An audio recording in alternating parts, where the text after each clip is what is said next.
नमस्कार, यो हो न्यूज 24 टेलिभिजन प्राइम टाइम न्यूजमा स्वागत छ। प्रधानमन्त्री केपी शर्मा ओलीले केही दिन अघि पहिलो लाइसेन्स प्राप्त वरिष्ठ अधिवक्ता कृष्ण प्रसाद भण्डारीलाई व्यङ्ग्य गर्नुभएको थियो।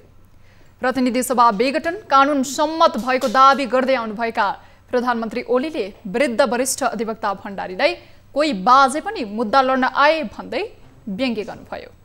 मुलुकको एउटा प्रधानमन्त्रीले के यस्तो भन्न सुहाउँछ? अहिले चारैतिरबाट प्रश्नहरू उठ्न थालेका छन्। यो भनाइप्रति आम मानिस सँगसँगै अधिवक्ताहरू पनि रोष्ट बनेका छन्। अधिवक्ताहरूले मानहानि गरेको भन्दै प्रधानमन्त्री ओली विरुद्ध सर्वोच्च अदालतमा निवेदन परेको छ। उक्त निवेदनमा अपहेलना गरेको भनिएको छ। अब प्राइम टाइम न्यूजका हेडलाइन्स। प्रधानमन्त्री केपी शर्मा ओली विरुद्ध सर्वोच्च अदालतमा अवहेलनाको निवेदन, हदैसम्मको कारबाही गर्न अधिवक्ताहरूको माग।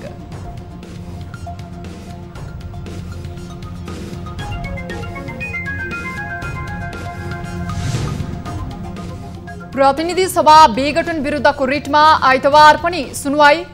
प्रधानमन्त्रीको संसद विघटनको विकल्प नभएको भनाइमा बदनियत देखिएको बारे न्यायाधीशको प्रश्न। कोरोना भाइरस विरुद्धको खोप अभियान माघ 14बाट सुरु। 7 प्रदेशभित्रका 62 अस्पतालका 120 खोप केन्द्रबाट खोप दिइने। 120 भन्दा बढी खोप केन्द्रहरूबाट यो खोप। नेपाल र चीनको सीमा स्तम्भ जीपीएस कोर्डिनेट सार्वजनिक गर्नुपर्ने राष्ट्रिय एकता अभियानको माग। सीमा सुरक्षाको उचित व्यवस्था गरिनुपर्ने। सरकारले कति भूभाग चिन्ने मिचेको छ।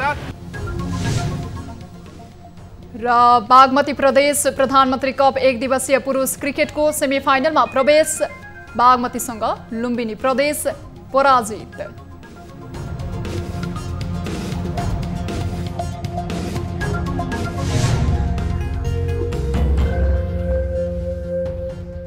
हामी निरन्तर न्यूजमा छौं।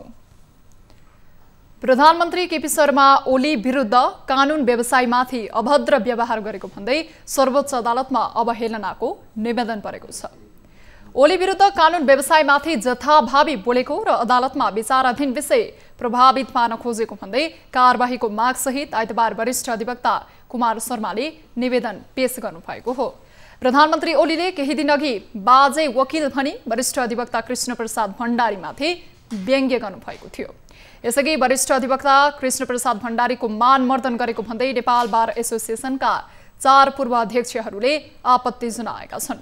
उनीहरूले आइतबार संयुक्त वक्तव्य जारी गर्दै प्रधानमन्त्रीको अभिव्यक्ति कानून व्यवसायमाथिकै निर्लज्ज प्रहार भएको बताएका छन्। वरिष्ठ अधिवक्ता हरिहर दाहाल, शम्भु थापा, प्रेमबहादुर खड्का र शेरबहादुर केसीले संयुक्त विज्ञप्ति निकाल्दै प्रधानमन्त्रीलाई सार्वजनिक क्षमा याचना गर्न र अदालतको अवहेलनाजन्य कार्य गरेबापत जवाफदेही बनाउन सम्बन्धित निकायको ध्यान आकर्षण गराएका छन्। प्रधानमन्त्री केपी शर्मा ओलीले स्थिरतालाई भत्काएर अस्थिरता निम्त्याउने प्रयास भएकाले आफूले जनतामा जाने निर्णय गरेको बताउनु भएको छ। आइतबार काठमाडौँमा अपाङ्गता भएका व्यक्तिहरूसँग भएको साक्षात्कार कार्यक्रममा प्रधानमन्त्री ओलीले स्थिरताको लागि ताजा जनादेशमा जाँदा संविधान विरोधी काम नहुने तर्क समेत गर्नुभयो। प्रधानमन्त्री ओलीले संसदलाई 5 वर्षको जागिर ठान्नेहरूले अहिलेको कदमको विरोध गरेको आरोप लगाउनुभयो। अब निर्वाचनबाट नै को सही र को गलत भन्ने निर्णय हुने भन्दै प्रधानमन्त्री ओलीले निर्वाचनमा ध्यान केन्द्रित गर्न सबैलाई आग्रह पनि गर्नुभयो। ओलीले देशमा सुशासन कायम गर्नु र विकास गर्नु नै सरकारको काम रहेको जिकिर गर्नुभयो। बढेको छ, अगाडि बढाउनुपर्छ र यस निर्वाचनबाट आउँदो वैशाख 17 गते र 27 गते हुने निर्वाचनबाट देशको अहितमा निरन्तर काम गर्ने यस्ता देशद्रोही तत्त्वहरूलाई ठेगान लगाउने यो अवसरको रूपमा हामीले प्रयोग गर्छौँ। प्रधानमन्त्री ओलीले मृगौला फेरेकाले आफू पनि अपाङ्गता भएको व्यक्तिमा पर्ने बताउनुभयो। उहाँले बालबालिका मुक्त सडक बनाइएको दावी पनि गर्नुभयो।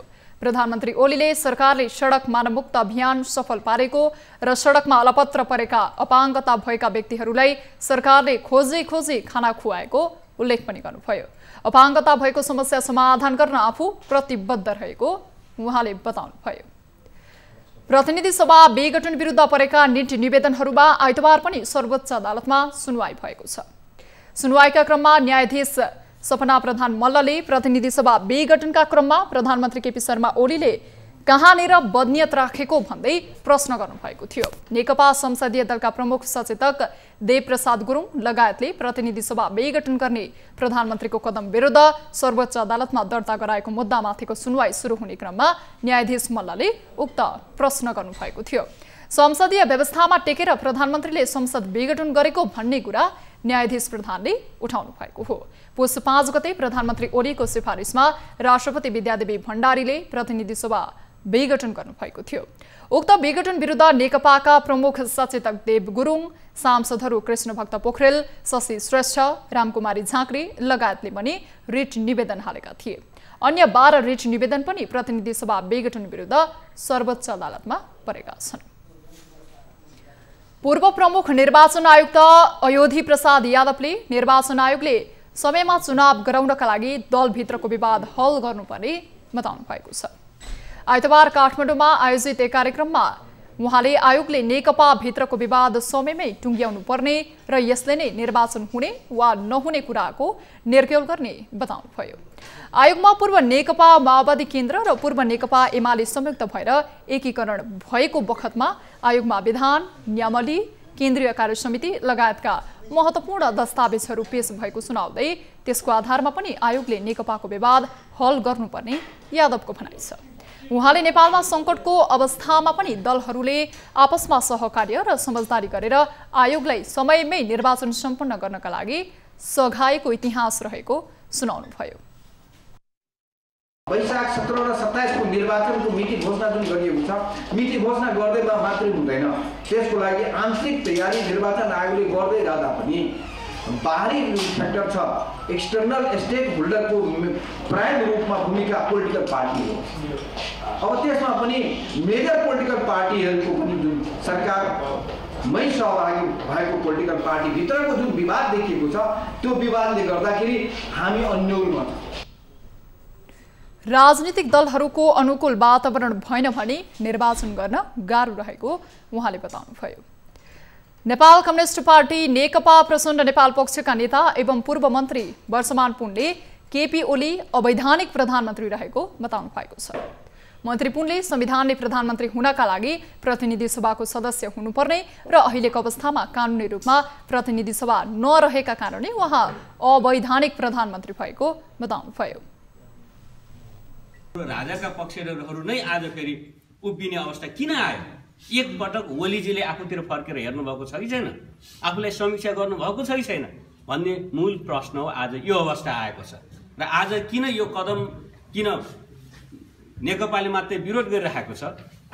नेकपाले मात्रै विरोध गरिरहेको त होइन, यो कदमलाई किन कांग्रेसले विरोध गरिरहेको छ? यो कदमलाई किन जनता समाजवादीले गरिरहेको छ? यो कदमलाई किन सबै नागरिकहरू नागरिक समाजले गरिरहेका छन्? उहाँले प्रधानमन्त्रीले बोल्ने अभिव्यक्ति निकै उत्तेजित र अराजक भएको टिप्पणी गर्दै प्रधानमन्त्रीले देश विकासको काम गर्न छोडी जुलुस जम्मा गर्छु भन्नु हास्यास्पद भएको टिप्पणी पनि गर्नुभयो। प्रधानमन्त्रीले जनयुद्धलाई कुहिएको फर्सी भन्न नपाउने भन्दै जनयुद्धबारे टिप्पणी गर्ने अधिकार समेत नभएको उहाँले बताउनुभयो। यसैबीच प्रधानमन्त्री केपी शर्मा ओलीलाई नेकपा प्रचण्ड नेपाल समूहले साधारण सदस्यबाट समेत निष्कासन गरेको छ। 2047 सालको संविधान पुनर्स्थापना माग गर्दै काठमाडौँमा प्रदर्शन गरिएको छ। 2047 सालको संविधान नै मुलुकको हितमा रहेको भन्दै देशभक्त प्रजातान्त्रिक गठबन्धनको आयोजनामा आइतबार प्रदर्शन गरिएको हो। प्रदर्शनका क्रममा माइतीघरबाट निकालिएको र्याली नयाँ बानेश्वर पुगेर कोड सभामा परिणत भएको थियो। आम जनतालाई राष्ट्रियता, सार्वभौमिकता र अखण्डताको रक्षाका निमित्त एकताबद्ध गर्नका लागि 2047 सालको संविधानको पुनर्स्थापना अपरिहार्य रहेको गठबन्धनले जनाएको छ। त्यस्तै हिन्दू राष्ट्र सहितका राज संस्था सहित संविधान पुनर्स्थापना गर्नुपर्ने गठबन्धनको माग छ। कोभिड-19 विरुद्धको खोप अभियान माघ 14 गतेबाट सुरु हुने भएको छ। स्वास्थ्य तथा जनसङ्ख्या मन्त्री हृदेश त्रिपाठीले कोभिड-19 विरुद्धको खोप अभियान माघ 14 गते बिहान 10 बजे शुभारम्भ गरिने जानकारी दिनुभएको हो। स्वास्थ्य मन्त्री त्रिपाठीले आइतबार आयोजित नियमित पत्रकार सम्मेलनमा खोप लगाउने पहिलो प्राथमिकतामा परेका फ्रन्टलाइनरलाई खोप लगाएर खोप अभियानको शुभारम्भ गर्ने जानकारी पनि दिनुभयो। मन्त्री त्रिपाठीका अनुसार उक्त खोप अभियान 7वटै प्रदेशका अस्पताल तथा काठमाडौँमा रहेका प्रमुख अस्पतालहरूमा भर्चुअल विधिबाट एकैसाथ शुभारम्भ हुनेछ। माघ 14 गते 7 प्रदेशभित्रका 62वटा अस्पतालहरूमा र 120 भन्दा बढी खोप केन्द्रहरूबाट कोरोना विरुद्धको खोप अभियान शुभारम्भ हुने मन्त्री त्रिपाठीको भनाइ छ। देशभरि 7वटै प्रदेशहरूका 62वटा अस्पतालहरूमा र 120 भन्दा बढी खोप केन्द्रहरूबाट यो खोप शुभारम्भ गरिनेछ। 18 गते भित्र देशका 77वटै जिल्लाका 300वटा खोप केन्द्र मार्फत खोप अभियान सञ्चालन हुनेछ। मन्त्री त्रिपाठीले पहिलो चरणको खोप अभियान 10 दिनभित्र सम्पन्न हुने बताउनुभयो। पहिलो चरणमा 4,30,000 जनालाई खोप लगाउने लक्ष्य रहेको मन्त्री त्रिपाठीले जानकारी दिनुभयो। यस चरणमा जम्मा खोप पाउने संख्या हाल प्राप्त जनसङ्ख्याको आधारमा लगभग 4,30,000 जनालाई लगाउने लक्ष्य राखी कार्य तीव्र गतिमा अगाडि बढाइएको छ। मन्त्री त्रिपाठीले विश्वभर कोरोना विरुद्धको खोपको माग तीव्र रहेको समयमा सरकारको प्रयास र भारतको सहयोगले खोप प्राप्त भएको भन्दै खोपको समुचित प्रयोग गरी खेर जान नदिने पनि बताउनुभयो। सातै प्रदेशमा खोप अभियान सञ्चालनका लागि टेको स्थित राष्ट्रिय खोप भण्डारण केन्द्रबाट 7 प्रदेशका खोप भण्डारण केन्द्रमा आवश्यक खोप आइतबार पठाइएको छ। नेपालमा आइतबार थप 270 जनामा कोरोना पुष्टि भएको छ। यो सँगै नेपालमा कोरोना संक्रमितको संख्या 2,69,450 पुगेको छ। त्यस्तै कोरोनाका कारण थप 7 जनाले ज्यान गुमाएका छन् भने हालसम्म नेपालमा 2001 जनाले कोरोनाका कारण ज्यान गुमाएका छन्। नेपालमा थप 403 जना कोरोना संक्रमित निको हुँदा हालसम्म 2,64,137 ले कोरोनालाई जितेका छन्। नेपालमा हाल 3,312 जना आइसोलेसनमा छन् भने 145 जना क्वारेन्टिनमा छन्। नेपालमा हालसम्म 20,43,255 वटा PCR परीक्षण गरिएको स्वास्थ्य मन्त्रालयले जनाएको छ। नेपाल चीन सीमा स्तम्भहरूको GPS कोर्डिनेट सार्वजनिक गर्नुपर्ने माग राख्दै राष्ट्रिय एकता अभियानले काठमाडौँ स्थित नापी विभागमा धरना दिएको छ। नेपाल चीन सीमा स्थित दुई देशको सीमा छुट्याउने स्तम्भ नम्बर 11 र 12 को GPS कोर्डिनेट सार्वजनिक नगरिएको भन्दै अभियानले आइतबारदेखि 3 दिनसम्म विभागमा धरना दिने जनाएको छ। अभियानका संयोजक विनय यादवले सिमानाको विषय उल्लेख गरेर सूचना मागे पनि अझै सूचना नदिएको र सार्वजनिक पनि नगरिएकाले धरना दिएको बताउनुभयो। नेपाल चीन सीमा स्तम्भहरूको पछिल्लो सुपरिवेक्षण कुन मितिमा भएको थियो लगायतका विषयमा पनि सार्वजनिक गर्नुपर्ने उहाँको भनाइ छ।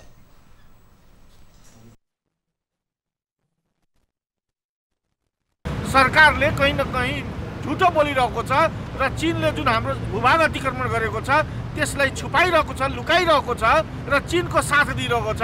त्यस कारणले छिटोभन्दा छिटो GPS सार्वजनिक गरेर सरकारले कति भूभाग चीनले मिचेको छ त्यो सार्वजनिक गर्नको लागि हामीले धरनामा बसेका छौँ।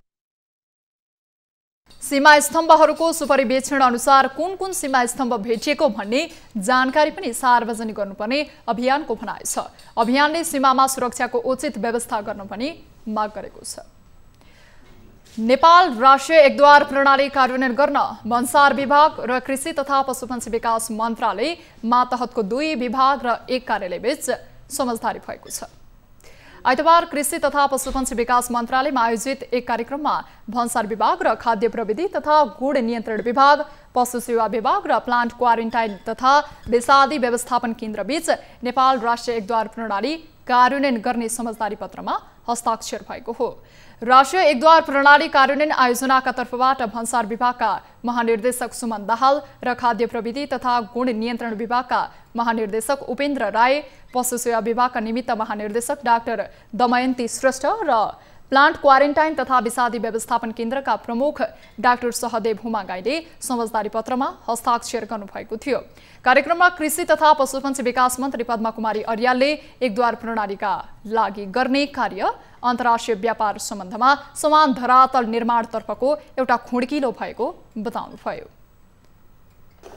अब हाम्रो आयातले निर्यातलाई खान्छ भनिरहेको बेला नखाने गरी एउटा कुरा हाम्रो प्रतिस्पर्धी क्षमताको विकास गर्ने कुरा, दोस्रो कुरा अन्तर्राष्ट्रिय जगतमा बिक्ने चिजहरूको उत्पादन गर्ने कुरा र उत्पादन निर्यात यसलाई सँगसँगै जोडेर लैजाने कुरा बजारसित हेरिएर यो विषयमा अब हामीले गम्भीरतापूर्वक सोच्नु पर्ने र कार्ययोजना बनाउन पर्ने कुरा छ। कृषि मन्त्रालयका सचिव डाक्टर योगेन्द्र कुमार कार्कीले कृषि क्षेत्रसँग सम्बन्धित अन्तर्राष्ट्रिय व्यापारमा अब सहजता आउने बताउनुभयो। यस्तै एकद्वार प्रणाली कार्यान्वयन आयोजनाको तर्फबाट कार्यक्रममा बोल्दै भन्सार विभागका महानिर्देशक सुमन दाहालले अन्तर्राष्ट्रिय व्यापार सहजीकरणको नयाँ युग सुरु हुनै लागेको बताउनुभयो। न्युजहरू अझै बाँकी नै छन्, अहिलेलाई ब्रेक।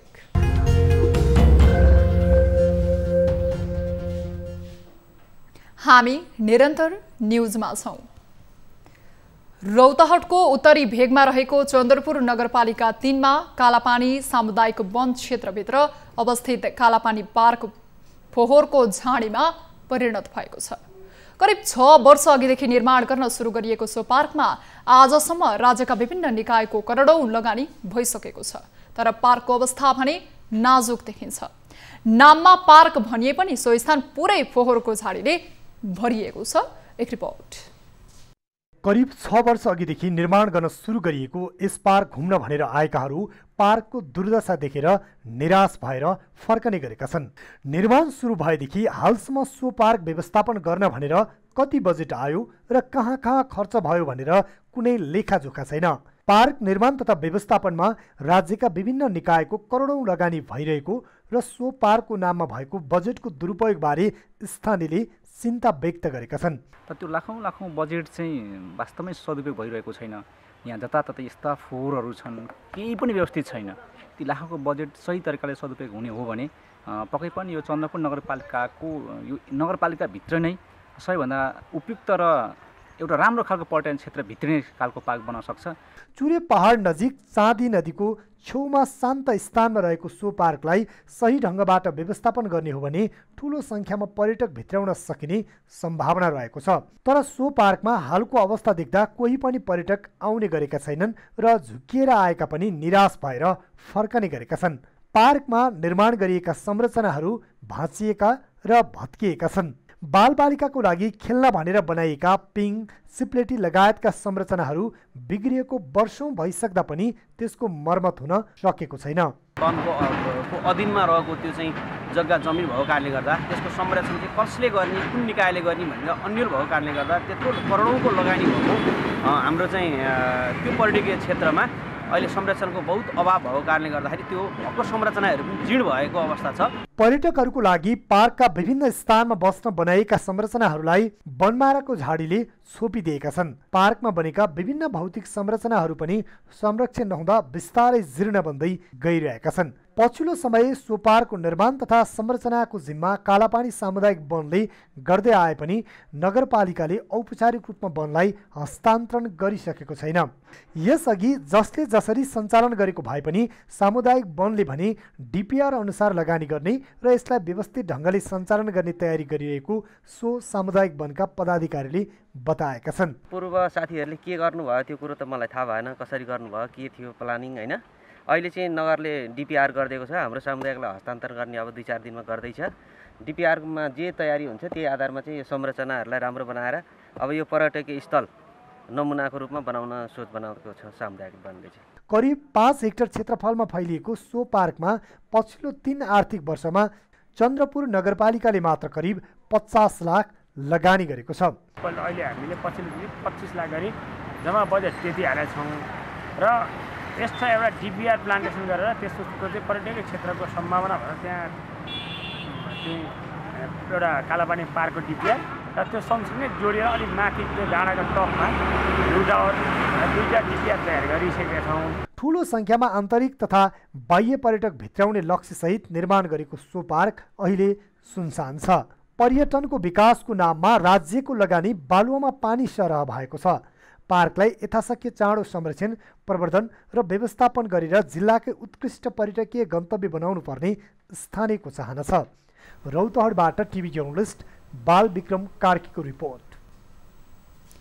धादिङ जिल्लाको उत्तरी क्षेत्र रुबी भ्याली पर्यटकीय गन्तव्य स्थल बन्दै गएको छ।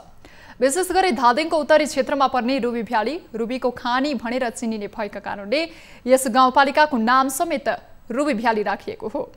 नजिकै देखिने गणेश हिमाल र लाङटाङ हिमालदेखि पश्चिमतर्फ पर्ने मकालु हिमाल र माछापुच्छ्रे हिमाल समेत देख्न सकिन्छ। एक रिपोर्ट। धादिङको उत्तरी क्षेत्रमा पर्ने रुबी भ्याली अति दुर्गम अनि मनोरम स्थान यातायातको लागि सडक सञ्जालबाट बामे सरेको यस क्षेत्रमा आन्तरिक पर्यटक बढ्दै गएका छन्। खास गरी यस क्षेत्रमा कोदो, मकै, फापर मात्र खेती हुने गरेको छ। आन्तरिक पर्यटकहरू यहाँ अर्गानिक खानासँगै समुद्र सतहबाट लापाङको 3800 मिटर उचाइबाट देखिने गणेश हिमाल, लाङटाङ हिमाल, मकालु हिमाल र माछापुच्छ्रे हिमालको दृश्य अवलोकनका लागि पुग्ने गर्छन्। ठूलो पर्यटकीय सम्भावना रहेको हुँदा यस क्षेत्रको विकासमा विशेष जोड दिनुपर्ने बागमती प्रदेशका पूर्व सामाजिक विकास मन्त्री युवराज दुलालको भनाइ छ। रुबी भ्याली पर्यटनको हिसाबले यो उचाइको मार्गबाट, सडक मार्गबाट यहाँ आउन सकिन्छ। यस हिसाबले हेर्दाखेरि रुबी भ्याली पर्यटनको अथाह सम्भावना बोकेको र विकासको एउटा पर्खाइमा रहेको गाउँपालिकाको रूपमा रहेको छ। रुबी भ्याली पुग्नको लागि मोटर बाटोबाट धादिङको गल्छी हुँदै नुवाकोटको त्रिशुली र रसुवाको स्याफ्रबेसीको लापाङसम्म गाडीबाट पुग्न सकिन्छ।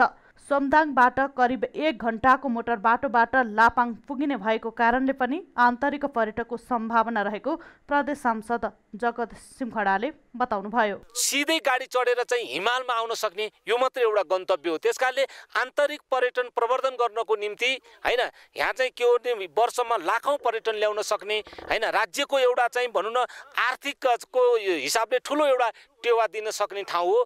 रुबी भ्यालीको तिप्लिङ्गामा विशेष गरी घले तामाङ जातिहरूको भिरालो अनि मिलेर झुरुप्प बसेको बस्ती देख्दा हिँडेको पत्तै पाउन सकिँदैन। रुबी भ्यालीमा घले, तामाङ, मगरहरूका परिकार, कोदोको सेलरोटी लगायत अन्य परिकार पनि कोदोको नै हुने गरेको छ। घले, तामाङ, मगरहरूको मारुनी नाच, घाटो नाच, मेन्दो माया जस्ता गीत नाचले पर्यटकहरूको मन लोभ्याउने गर्दछ। मारुनी गीत गुरुङहरूको चाहिँ नि एउटा चाहिँ नि संस्कृति हो। यो हामीले विशेष गरिकन चाहिँ विशेष अकेजनहरूमा मात्रै यो प्रस्तुत गर्छौँ। तर आज चाहिँ हामीले हाम्रा विशेष पाहुनाहरू, अतिथिहरू आउनु भएको भएर हामीले यो प्रस्तुत गरेका छौँ। हजुरहरू यहाँ पाल्नुभयो, दुःख हो गाउँमा, नाचगाना गर्नुभयो, खानुपिनु जस्तो बात भने हजुरहरूले दुःखना माफ गर्नु होला है।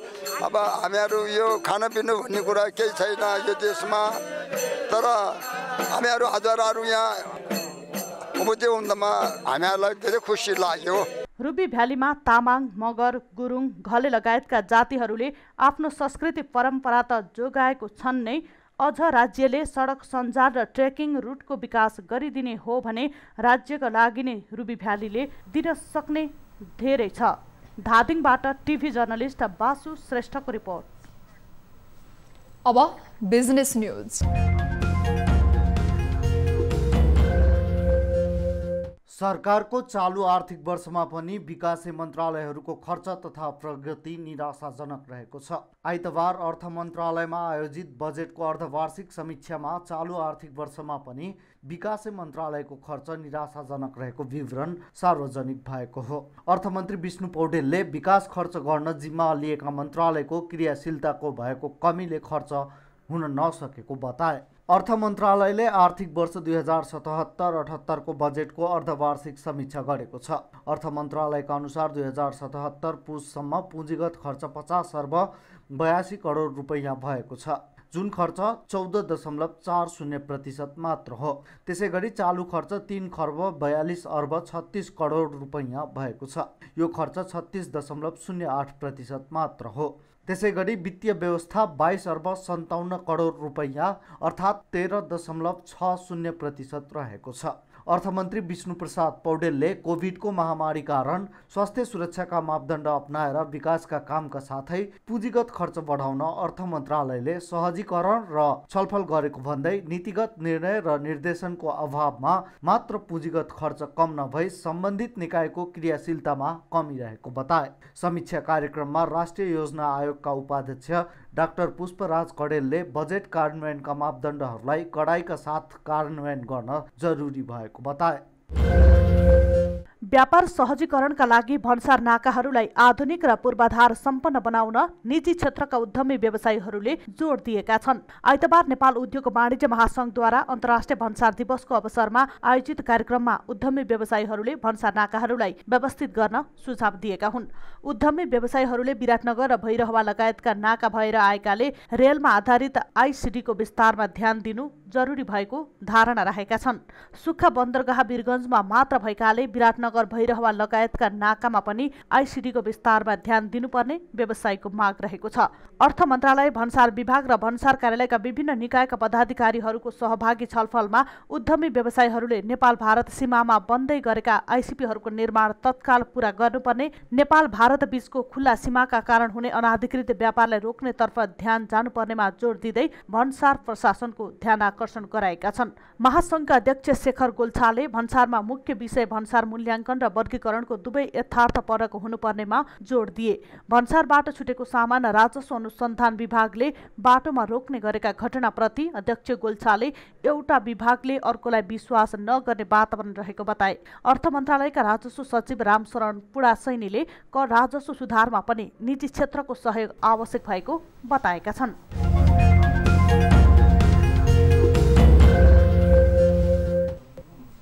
अब स्पोर्ट्स न्यूज।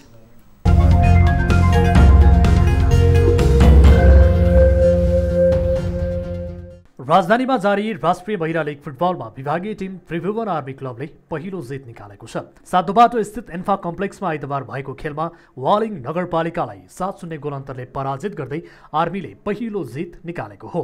आर्मीको जितमा विमला चौधरीले ह्याट्रिक गरिन्।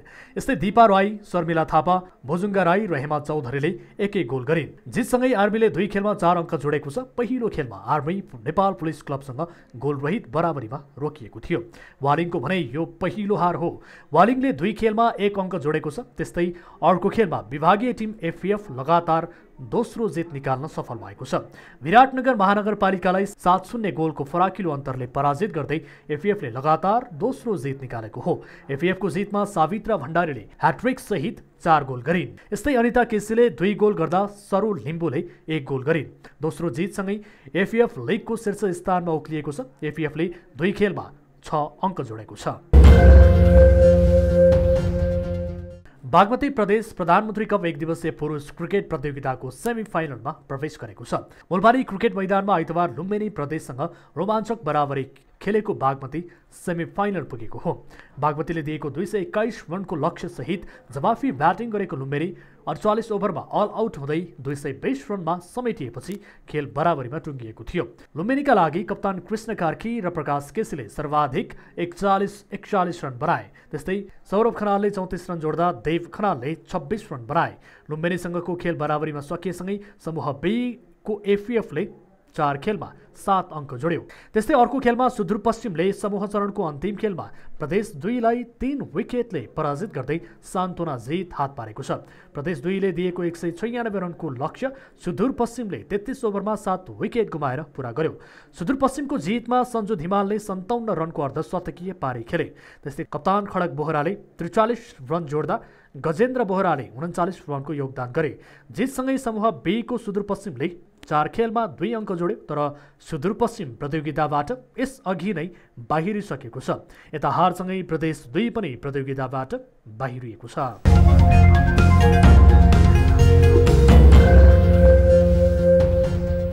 अब विद्या बस्नेतका साथमा फटाफट न्यूज।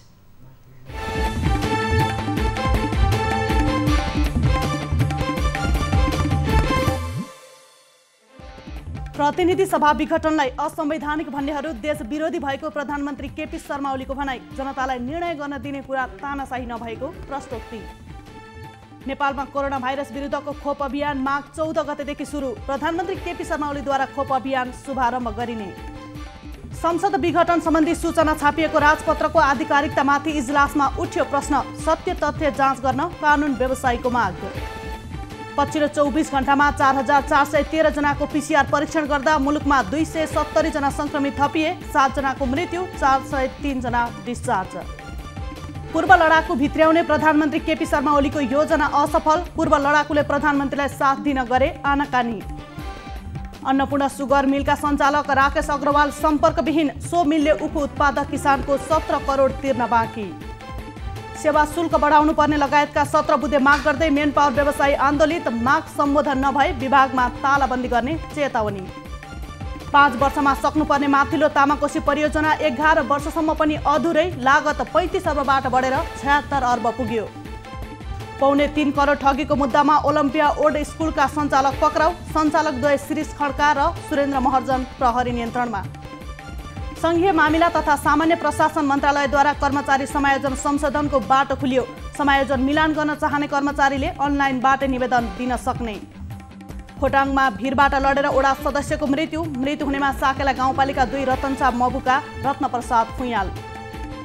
11,780 डोजको कोरोना विरुद्धको खोप कोभिसिल्ड कर्णाली प्रदेशमा पुग्यो। स्वास्थ्य मन्त्रालयको मापदण्ड बमोजिम खोपको कार्य अघि बढाइने। करारमा कर्मचारी भर्नाका लागि केन्द्रीय तथ्याङ्क विभागद्वारा दरखास्त आह्वान। सरकारले जनगणना 2078 का लागि 39,000 गणक र 8,000 सुपरिवेक्षक करारमा नियुक्त गर्ने। साताको पहिलो दिन आज सुनको मूल्य ओह्रालो लाग्यो। प्रतितोला 92,600 रुपैयाँमा कारोबार। चाँदीको भाउ भने स्थिर। तत्काल वर्षा नहुँदा यो वर्षको हिउँदमा सुक्खापन र प्रदूषण बढ्यो। माघ महिनाभरिकै मौसम यस्तै रहने अनुमान। तराईका जिल्लामा हुस्सु र कुहिरोले जनजीवन प्रभावित। पौष शुक्ल पूर्णिमाका दिनदेखि श्री स्वस्थानी व्रत कथा सुरु हुँदै। सारी नदी मेलामा भने सीमित व्रतालु मात्र राखिने। सोलुखुम्बुको लुक्ला जाँदा अब अनिवार्य पीसीआर रिपोर्ट नचाहिने। संक्रमण घट्दै गएपछि अनिवार्य पीसीआर रिपोर्ट हट्यो। मुलुकलाई द्वन्द्वबाट बचाउन संसद पुनर्स्थापना गर्नुपर्ने कांग्रेस वरिष्ठ नेता रामचन्द्र पौडेलको भनाई। प्रधानमन्त्रीको प्रतिगामी कदम विरुद्ध एकजुट हुन आग्रह। आज नेप्से परिसूचक उच्च अङ्कले बढ्यो। 50 अङ्कले बढेर 2424 बिन्दुमा कायम। सरकारको ऋण बढेर 14 अर्ब पुग्यो। प्रत्येक नेपालीको भागमा 46,000 ऋण।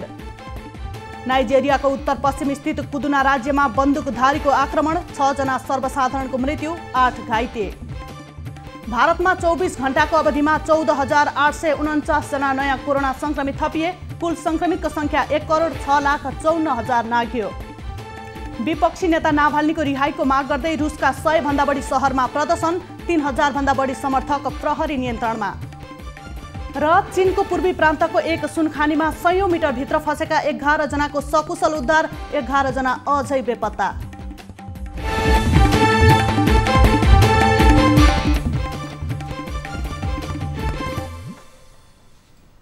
अब प्राइम टाइम न्यूज सक्नु अघि अहिलेसम्मका हेडलाइन्स पुनः एकपटक। प्रधानमन्त्री केपी शर्मा ओली विरुद्ध सर्वोच्च अदालतमा अवहेलनाको निवेदन। हदैसम्मको कारबाही गर्न अधिवक्ताहरूको माग।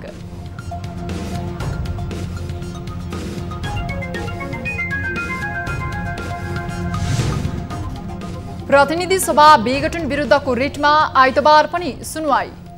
प्रधानमन्त्रीको संसद विघटनको विकल्प नभएको भनाइमा बदनियत देखिएको बारे न्यायाधीशको प्रश्न।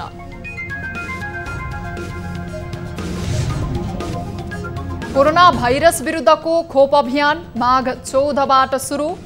सातै प्रदेशभित्रका 62 अस्पतालका 120 खोप केन्द्रबाट खोप दिइने। 120 भन्दा बढी खोप केन्द्रहरूबाट यो खोप।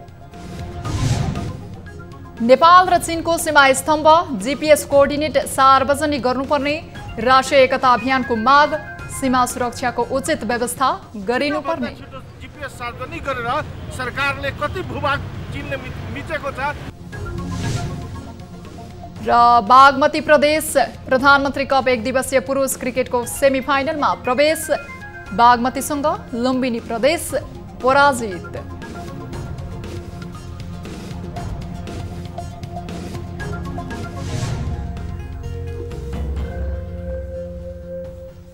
प्राइम टाइम न्यूज अहिलेलाई यति नै। यसपछि यहाँहरूले कार्यक्रम सीधा कुरा जनतासँग हेर्न सक्नुहुनेछ। थप न्यूजका लागि हाम्रो वेबसाइट www.news24nepal.com हेर्नुहोला। साथै हामीलाई फेसबुक, ट्विटर र युट्युबमा पनि फलो गर्न सक्नुहुनेछ। यस्तै मोबाइल, इमेल र भाइबरबाट न्यूज 24 को हेल्प डेस्कमा केही समस्या र गुनासा छन् भने सम्पर्क गर्न सक्नुहुनेछ। हामी निरन्तर न्यूजमा छौं। नमस्ते।